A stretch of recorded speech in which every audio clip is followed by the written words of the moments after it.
ఇప్పుడు నార్మల్గా ఆహ్, రామ్ చరణ్, చిరంజీవి గారితో చేసావు నువ్వు. ఆయనతో మంచి క్లోజ్ అసోసియేషను. రామ్ చరణ్‌తో కూడా ఆల్రెడీ చేసావు. అవును. ఇప్పుడు మళ్ళీ చేస్తున్నావు. అసలు వీళ్ళిద్దరి మధ్యలో నీకు కనిపించే ఒక స్పష్టమైన డిఫరెన్స్ గాని, పోలిక గాని, ఇద్దరిలో ఇదే నాకు తెలిసి పోలికలే ఉన్నాయి ఎక్కువ. అవునా? ఎక్కువ పోలికలే.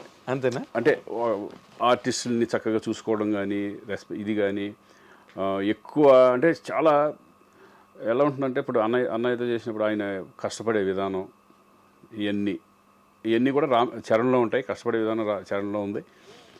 ప్లస్ కామన్ ఏంటంటే చక్కగా ఇప్పుడు మామూలుగా చూసుకుంటే భోజనాల దగ్గర కానీ ఆర్టిస్టుని బాగా చూసుకోవడం కానీ ఫుడ్ అందరికీ చక్కగా బాగా వచ్చిందా లేదా బాగుంటుందా లేదా యూనిట్లో చూసుకోవడం ఇవన్నీ కూడా ఆయనకి ఉంది. చరణ్ కూడా సేమ్. ఓకే. సేమ్.